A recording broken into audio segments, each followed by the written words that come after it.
Magandang araw mga kapolitika at welcome back dito sa ating YouTube channel.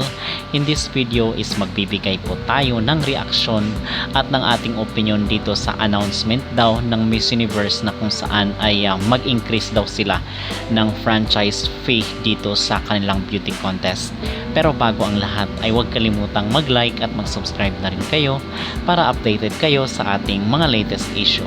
So meron pong kumakalat dito sa social media na post mga kapolitika na kung saan is nag-increase daw ng franchise fee itong Miss Universe. And then 42% daw yung kanyang itinaas, at the same time yung deadline is sa January 15. Kung kaya marami tuloy sa mga Pinoy at mga netizen ang napareact dito, bakit daw mag-increase itong Miss Universe gayong hindi naman daw worth it, at nakita naman natin doon na sobrang dami na mga bansa ang nag-join sa Miss Universe 2024, and it only means na malaki ang pumasok na pera dito sa Miss Universe dahil maraming bansa po ang bumili ng franchise ng kailang beauty contest. Okay, so ngayon mga kapolitika is nag-increase daw itong Miss Universe kahit hindi naman ganoon ka ganda yung kanilang production, at the same time napaka-low nung quality ng beauty contest kasi kinulong lang sila sa hotel, and then meron ng designated na winner yung Miss Universe 2024, yung nabanggit natin na si Miss Denmark, kasi na-tour ka agad siya, hindi pa nagsisimula yung contest ay na-tour na siya doon sa mga headquarters ng MU, and then nakipag meet and greet na rin po siya sa mga CEO ng Miss Universe.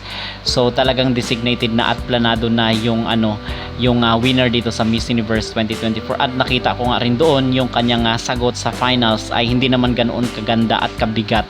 Walang masyadong ganoon ka-impact yung kanyang naging sagot. Talagang maganda lang talaga itong naging winner ng Miss Universe 2024.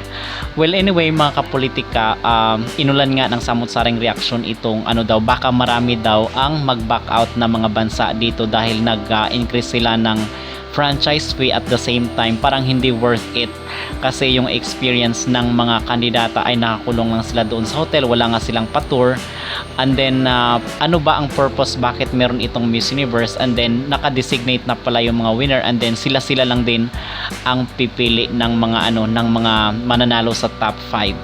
So basically ay baka matulad rin ito dito sa Miss Grand na ma-realize ng mga bansa. I hope na ma-realize ng mga bansa na interested lang itong Miss Universe dito sa kanilang makapirahan, but wala silang regards dito sa mga contestant ng kanilang beauty contest. Sana ay humantong sa ganoon na kung saan ay madala sila.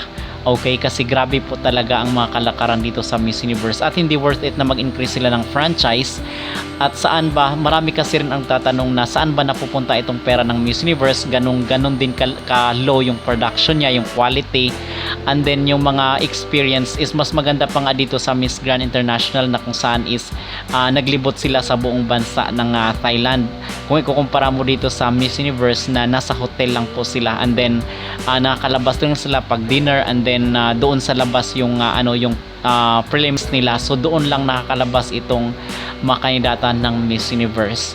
Okay, so ano ang inyong maging reaction dito mga kapolitika sa mga balibalita na kung saan is mag-increase daw ng franchise fee itong Miss Universe? Siguro ganun kalaki talaga ang pumapasok sa kanila mga kapolitika na salapi dito sa pagbibili ng franchise, kasi dito pa nga lang sa regional, base doon sa ating napag-alaman na kung halimbawa ikaw ay taga Cavite or Bulacan, nasa probinsya ka, kung mag-send ka pala ng ng contestant dito sa Miss Universe ay nasa 500,000 pala yung yung kinikita per contestant ng Miss Universe Philippines. So how much more dito sa international?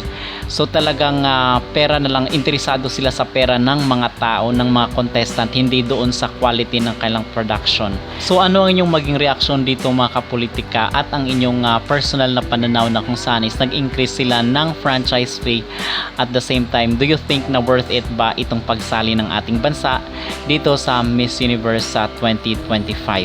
Mag-comment down below at huwag kalimutang mag-like at mag-subscribe na rin kayo para updated kayo sa ating mga latest issue.